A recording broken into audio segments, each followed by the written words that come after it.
നമസ്കാരം സുഹൃത്തുക്കളെ, എന്റെ പേര് Aswathy. Welcome to Harshitham Edutech. നാളെ 10th പ്രിലിംസ് 1ഉം 2ഉം ഘട്ടങ്ങളിലെ പരീക്ഷ നടക്കാനിരിക്കുകയാണ്. അപ്പൊ പരീക്ഷ നടക്കാനിരിക്കുമ്പോൾ എന്തായാലും സ്വാഭാവികമായിട്ട് മിക്കവർക്കും ടെൻഷൻ ആയിരിക്കും. നന്നായി പഠിച്ചിട്ടുള്ള ആൾക്കാർക്ക് അല്ലെങ്കിൽ പരീക്ഷയ്ക്ക് വേണ്ടി തയ്യാറെടുത്ത ആൾക്കാർക്ക് സ്വാഭാവികമായിട്ടും ടെൻഷൻ ഉണ്ടായിരിക്കും. അത് സാധാരണമാണ്. നിങ്ങൾ ഇത്രയും നാൾ കഷ്ടപ്പെട്ട് പഠിച്ചതിന്റെ ആ ഒരു റിസൾട്ട് നിങ്ങൾക്ക് നാളെ നടക്കാൻ പോകുന്ന പരീക്ഷയിലൂടെ ലഭിക്കണം. അതിന് ടെൻഷൻ അടിച്ചിട്ട് കാര്യമില്ല. നിങ്ങൾ നന്നായി പെർഫോം ചെയ്യുകയാണ് വേണ്ടത്. അപ്പൊ പരീക്ഷാ ഹാളിലേക്ക് കടക്കുന്നതിന് മുൻപേ നിങ്ങൾ അറിയേണ്ട 5 കാര്യങ്ങളാണ് ഞാൻ ഈ വീഡിയോയിൽ ഡിസ്കസ് ചെയ്യാൻ പോകുന്നത്. വീഡിയോയിലേക്ക് പോയാലോ? നമ്മുടെ ചാനൽ ആദ്യമായിട്ട് ആരെങ്കിലും കാണുന്നുണ്ടെങ്കിൽ welcome to Harshitham Edutech family. Subscribe ചെയ്ത് ഫാമിലി മെമ്പർ ആയിക്ക. സ്റ്റാർട്ട് ചെയ്താലോ? പിന്നെ വീഡിയോസ് ഒക്കെ ഇഷ്ടമാവുകയാണെങ്കിൽ നിങ്ങളുടെ കൂട്ടുകാരിലേക്ക് മാക്സിമം ഒന്ന് ഷെയർ ചെയ്ത് കൊടുക്കുക. അതുപോലെ വീഡിയോ ലൈക്ക് ചെയ്യാനും കൂടി ശ്രമിക്കുക. പിന്നെ നിങ്ങളുടെ വിലയേറെ അഭിപ്രായം താഴെ കമന്റ് ആയിട്ടും രേഖപ്പെടുത്തുമല്ലോ. ഓക്കെ, അപ്പൊ 10th പ്രിലിംസ് നാളെ 2 ഘട്ടങ്ങളാണ് നടക്കാനിരിക്കുന്നത് എന്നറിയാം. ആദ്യത്തെ ഘട്ടം രാവിലെ, രണ്ടാമത്തെ ഘട്ടം ഉച്ചയ്ക്ക് ശേഷം. അപ്പൊ രാവിലെ ഏത് സമയത്താണ്? 10 മണി മുതൽ 11:35 വരെയാണ് 1ാം ഘട്ടം നടക്കാനിരിക്കുന്നത്. 2ാം ഘട്ടം നടക്കാനിരിക്കുന്നത് എത്ര മണിക്കാണ്? 1:30 മുതൽ 3:05 PM വരെയാണ് 2ാം ഘട്ടം. അപ്പൊ ഈ സമയം ഓർത്തിരിക്കുക. സമയം കുറച്ച് വ്യത്യാസമുണ്ട്, അതുകൊണ്ട് സമയം ഒന്ന് ഓർത്തിരിക്കുക. ഇനി വീഡിയോയിലേക്ക് തിരിച്ചു വന്നാൽ നിങ്ങൾ ശ്രദ്ധിക്കേണ്ട 5 കാര്യങ്ങൾ, ഇന്ന് രാത്രിയും നാളെയുമായിട്ട് നിങ്ങൾ ചെയ്ത് തീർക്കേണ്ട കുറച്ച് കാര്യങ്ങളുണ്ട്. അതിൽ ഏറ്റവും പ്രധാനപ്പെട്ടത് ഹാൾ ടിക്കറ്റിന്റെ പ്രിന്റ് ഔട്ട് എടുത്തോ കുട്ടികളെ. അപ്പോ ചാടിപ്പോയി നാളെ പോകുന്ന വഴിക്ക് എടുക്കാം എന്നൊക്കെ ചിന്തിച്ചിരിക്കുന്ന ആൾക്കാരുണ്ടായിരിക്കും. അതൊന്നും പാടില്ല. നാളെ ഒരു ധൃതിയും പാടില്ല. എല്ലാം ഇന്ന് തന്നെ കരുതി വെക്കുക. നിങ്ങൾ കൊണ്ടുപോകുന്ന ബാഗ് ആണോ, ഫയൽ ആണോ, അതിലേക്ക് ഇപ്പൊ തന്നെ എടുത്തു വെച്ചോളൂ. ഹാൾ ടിക്കറ്റ്, അതുപോലെ ഒറിജിനൽ ID പ്രൂഫ്, PSC അംഗീകരിച്ചിട്ടുള്ള original ID proof, 2 ball point pen. ഇത്രയും കാര്യങ്ങൾ എടുത്തു വെച്ചോ.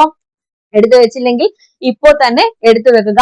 ഹാൾ ടിക്കറ്റിന്റെ പ്രിന്റ് ഔട്ട്, അതുപോലെ ഒറിജിനൽ ID പ്രൂഫ്, പിന്നെ 2 ബോൾ പോയിന്റ് പേന്. അത് എഴുതി നോക്കുക. കുറച്ച് നേരം ഒന്ന് എഴുതുക. അല്ലെങ്കിൽ ആദ്യമേ പോയി, അല്ലെങ്കിൽ പരീക്ഷാ ഹാളിൽ പോയി തുറന്ന് പുത്തൻ പേന എടുത്തു വെച്ച് എഴുതാതെ ഇന്ന് നിങ്ങളുടെ കയ്യിൽ പേന ഉണ്ടെന്നുണ്ടെങ്കിൽ അല്ലെങ്കിൽ ഇന്ന് വാങ്ങി വെക്കുക. കുറച്ചൊന്ന് എഴുതി നോക്കുക. അതുമായിട്ടൊന്ന് ഇടപഴകുക. സെറ്റ് അല്ലേ? ഇനി രണ്ടാമത്തത്, സമയം വളരെ പ്രധാനമാണ്. അതായത് എക്സാം ഹാളില് നിങ്ങൾ 1 മണിക്കൂർ മുന്നേ, അല്ലെങ്കിൽ എക്സാം സെന്ററിൽ 1 മണിക്കൂർ മുന്നേ, പരീക്ഷയ്ക്ക് 1 മണിക്കൂർ മുന്നേ അല്ലെങ്കിൽ അരമണിക്കൂർ മുന്നേ കൃത്യമായിട്ട് എത്തിയിരിക്കുക. ദൂരെയാണ് എക്സാം സെന്റർ കിട്ടിയത് എങ്കിൽ അതിനനുസരിച്ച് സമയം അഡ്ജസ്റ്റ് ചെയ്ത് വീട്ടിൽ നിന്ന് ഇറങ്ങുക. നേരത്തെ ഇറങ്ങാൻ വേണ്ടി നോക്കുക. ധൃതി പിടിച്ചെത്തി. ധൃതി പിടിച്ചാലുള്ള പ്രശ്നം അത് നിങ്ങളുടെ പരീക്ഷയെ കൂടി ബാധിക്കും. കിതച്ചുപോയി പരീക്ഷ എഴുതിയിട്ട് കാര്യമില്ല. മനസ്സൊക്കെ ഒന്ന് റിലാക്സ്ഡ്, മനസ്സും ശരീരവും ഒക്കെ റിലാക്സ്ഡ് ആയിട്ട് വേണം പോയി പരീക്ഷ എഴുതാൻ. എന്നാൽ മാത്രമേ നിങ്ങളുടെ 100% നിങ്ങൾക്ക് പരീക്ഷയിൽ നൽകാൻ പറ്റൂ. അതുകൊണ്ട് തന്നെ സമയം വളരെ പ്രധാനമാണ്. ശ്രദ്ധിക്കുമല്ലോ. ഇനി മൂന്നാമത്തെ കാര്യം, നന്നായി ഉറങ്ങുക. നിങ്ങളുടെ തലച്ചോറിന് വിശ്രമം ആവശ്യമാണ്. കുറെ കുട്ടികളൊക്കെ ഉണ്ട്, തലേ ദിവസം രാത്രിയോളം ഇരുന്ന് പഠിക്കും. രാത്രി ഫുൾ ഇരുന്ന് പഠിച്ചിട്ട് ഒരു 2ഓ 3ഓ മണിക്കൂർ മാത്രം ഉറങ്ങിയിട്ട് പരീക്ഷ എഴുതാൻ പോകും. ആ ഒരു രീതി ശരിയല്ല. നിങ്ങളുടെ തലച്ചോറിന് നല്ല വിശ്രമം ആവശ്യമാണ്. എന്നാൽ മാത്രമേ നല്ല ഊർജ്ജസ്വലമായിട്ട് നിങ്ങളുടെ തലച്ചോറ് വർക്ക് ചെയ്ത് നിങ്ങൾക്ക് വേണ്ട കാര്യങ്ങൾ പറഞ്ഞു തരൂ. നിങ്ങൾ പഠിച്ച കാര്യങ്ങൾ ഓർമ്മ വരൂ. അതുകൊണ്ട് തന്നെ രാത്രി ഒരുപാട് സമയം ഉണർന്നിരുന്ന് പഠിക്കാൻ നിൽക്കരുത്. നിങ്ങൾ പഠിച്ച കാര്യങ്ങൾ ഒരു 10:30ക്ക് മുന്നേ തന്നെ റിവിഷൻ അടിച്ച് എല്ലാം കഴിയുക. പിന്നെ പുതിയ പുതിയ കാര്യങ്ങൾ പഠിക്കുന്നതിനേക്കാളും നിങ്ങൾ പഠിച്ച കാര്യങ്ങൾ റിവിഷൻ അടിക്കുക. നാളത്തെ പരീക്ഷയ്ക്ക് വേണ്ട ഷുവർ ഷോർട്ട് ടോപ്പിക്സുകൾ റിവിഷൻ അടിക്കുക. നമ്മുടെ ഹർഷിത എഡ്യൂടെക് ആപ്പിലെ കുട്ടികളാണെങ്കിൽ ഞാൻ ഷുവർ ഷോർട്ട് ടോപ്പിക്സിന്റെ ലിസ്റ്റ് കൊടുത്തിട്ടുണ്ട്. അപ്പൊ ആ ലിസ്റ്റിലെ കാര്യങ്ങൾ നിങ്ങളിപ്പോ കുറച്ച് ദിവസമായിട്ട് പഠിച്ചു വരുന്നുണ്ടായിരിക്കും. അതെടുത്ത് റിവിഷൻ അടിച്ചിട്ട് പോവുക. ഓക്കെ, സെറ്റ് അല്ലേ? ഇനി അടുത്തത് എക്സാം ഹാൾ സ്ട്രാറ്റജിയാണ്. പരീക്ഷ ഹാളിൽ കയറിയിട്ട് ക്വസ്റ്റ്യൻ പേപ്പർ കിട്ടുമ്പോ നിങ്ങളുടെ രജിസ്റ്റർ നമ്പറും മറ്റു വിവരങ്ങളും ഒക്കെ ധൃതിയില്ലാതെ കൃത്യതയോടെ രേഖപ്പെടുത്തുക. ആദ്യം തന്നെ അത് പോയി തെറ്റിച്ചു കഴിഞ്ഞാൽ ആ ഒരു ചിന്ത മനസ്സിൽ കിടന്ന് ബാക്കി ക്വസ്റ്റ്യൻസ് അറ്റൻഡ് ചെയ്യുമ്പോൾ അത് പ്രതിഫലിക്കും. അപ്പൊ നിങ്ങൾ ആദ്യത്തെ ചുവട് തന്നെ നന്നായി വെക്കുക. അതായത് രജിസ്റ്റർ നമ്പറും അതുപോലെ മറ്റു വിവരങ്ങളും ഒക്കെ കറക്റ്റ് ആയിട്ട് പൂരിപ്പിക്കുക. ബബിൾ ചെയ്യുമ്പോൾ ശ്രദ്ധിച്ച് ബബിൾ ചെയ്യുക. ഓക്കെ, വേറെ ഒരു ടെൻഷനും ഇല്ലാതെ കൃത്യമായിട്ട് അത് ചെയ്തു തീർക്കുക. പിന്നെ ക്വസ്റ്റ്യൻ പേപ്പർ കാണുമ്പോൾ എനിക്കറിയാം എന്ന് പറഞ്ഞ് 100 ചോദ്യം ആൻസർ ചെയ്യേണ്ട കാര്യമില്ല. 100 മാർക്കൊന്നും കട്ട് ഓഫ് വരാൻ പോകുന്നില്ല. അപ്പൊ നിങ്ങൾക്ക് ഒട്ടും അറിയാത്ത ക്വസ്റ്റ്യൻസ് ഒന്ന് അങ്ങോട്ട് നോക്കുമ്പോൾ അയ്യോ ആ കുട്ടി ഇത്രയും ബബിൾ ചെയ്തിട്ടുണ്ട്, ഞാൻ കുറച്ചേ ബബിൾ ചെയ്തിട്ടുള്ളൂ, ആ ഒരു ചിന്ത വേണ്ട.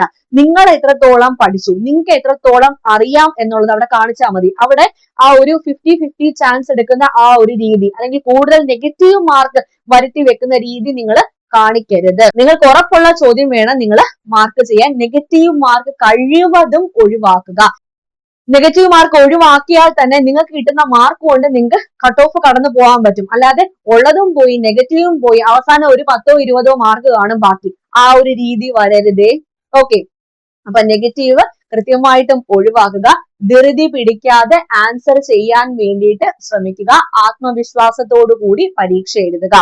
ഇനി അഞ്ചാമത്തത് പോസിറ്റീവ് ആറ്റിറ്റ്യൂഡ്. അത് തന്നെയാണ്, ആത്മവിശ്വാസത്തോടെ പരീക്ഷ എഴുതുക. പരീക്ഷാ ഹാളിൽ കയറുന്നതിന് മുന്നേ നിങ്ങൾ മനസ്സിൽ പറയുക, പരീക്ഷ ക്വസ്റ്റ്യൻ പേപ്പർ എന്റെ കയ്യിൽ കിട്ടുന്നതായിട്ട് സങ്കല്പിക്കുക. എല്ലാം എനിക്ക് അറിയാവുന്ന ചോദ്യങ്ങളാണ്, ഞാനിത് നന്നായിട്ട് കിടിലമായിട്ട് പെർഫോം ചെയ്യും, നെഗറ്റീവ് മാർക്കൊന്നും ഇല്ലാതെ ഞാൻ നന്നായിട്ട് പെർഫോം ചെയ്യും, ഒരു അശ്രദ്ധയും ഇല്ലാതെ നന്നായിട്ട് തന്നെ പരീക്ഷ എഴുതും. മറ്റുള്ളവൻ ഒരുപാട് പഠിച്ചു, അയ്യോ ഞാൻ ഇത്രയും പഠിച്ചുള്ളൂ, ആ ഒരു ചിന്ത വേണ്ട. നിങ്ങൾ പഠിച്ച കാര്യങ്ങൾ നിങ്ങൾ വൃത്തിയായിട്ട് പഠിച്ച വ്യക്തിയാണ്, അതുകൊണ്ട് നിങ്ങൾ പഠിച്ചത് തന്നെയാണ് ചോദിക്കാൻ പോകുന്നത് എന്ന ആത്മവിശ്വാസത്തോടു കൂടി പരീക്ഷാ ഹാളിൽ കയറുക, നന്നായിട്ട് എഴുതിയിട്ട് വരിക. ഈ 5 കാര്യങ്ങൾ നിങ്ങൾ മനസ്സിൽ വെച്ചേക്കുമല്ലോ. ഓക്കെ അല്ലേ? അപ്പോ നാളെ പരീക്ഷ 1ാം ഘട്ടം കഴിഞ്ഞിട്ട് അതിന്റെ ആൻസറിന്റെ അനാലിസിസ് നമ്മൾ യൂട്യൂബിൽ ചെയ്യുന്നതായിരിക്കും. അതുപോലെ 2ാം ഘട്ടം കഴിഞ്ഞിട്ട് അതിന്റെ ആൻസർ കീയും ഇടുന്നതായിരിക്കും. വെയിറ്റ് ചെയ്തിരിക്കുക.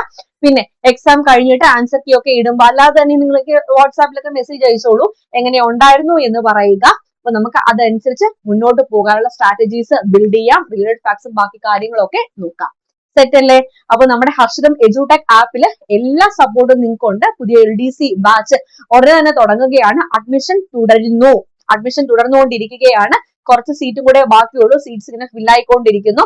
അപ്പൊ ഈ LDC ബാച്ചിന്റെ വാലിഡിറ്റി അടുത്ത വർഷം December 31st വരെ ഉണ്ട്. അപ്പൊ ഈ ബാച്ച് നിങ്ങൾക്ക് സുവർണ അവസരമാണ്. പ്രത്യേകിച്ച് ജോലിക്ക് പോകുന്ന ഉദ്യോഗാർത്ഥികൾക്ക്, വീട്ടമ്മമാർക്ക്, പഠനത്തിൽ ഗ്യാപ്പ് വന്ന ഉദ്യോഗാർത്ഥികൾക്ക്, ഇവർക്കൊക്കെ വേണ്ടിയിട്ട് സ്റ്റാർട്ട് ചെയ്യുന്ന ബാച്ചാണ്. നമ്മൾ ഓഗസ്റ്റ് 1st വീക്ക് ഒക്കെ ആകുമ്പോഴത്തേക്കും ക്ലാസ് സ്റ്റാർട്ട് ചെയ്യും.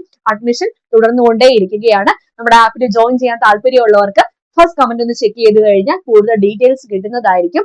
ഇനിയും കൂടുതൽ കാര്യങ്ങൾ അറിയണമെന്നുണ്ടെങ്കിൽ നമ്മുടെ ടെക്നിക്കൽ ടീമിന്റെ വാട്സ്ആപ്പ് നമ്പർ കൂടി ഞാൻ ഫസ്റ്റ് കമന്റ് കൊടുത്തേക്കാം. അവര് വാട്സാപ്പിൽ കോൺടാക്ട് ചെയ്താൽ ബാക്കി ഡീറ്റെയിൽസും കൂടി പറഞ്ഞു തരുന്നതാണ്. ഓക്കെ, അപ്പൊ സെറ്റ് അല്ലേ? അപ്പൊ നിങ്ങൾ എത്രത്തോളം പഠിച്ചു എന്നുള്ള കാര്യങ്ങളും ബാക്കി എന്തെങ്കിലുമൊക്കെ സംശയങ്ങളൊക്കെ ഉണ്ടെങ്കിൽ താഴെ കമന്റ് ആയിട്ട് രേഖപ്പെടുത്താം. അപ്പൊ അടുത്ത ക്ലാസ്സിൽ വീണ്ടും കാണാം. Thank you.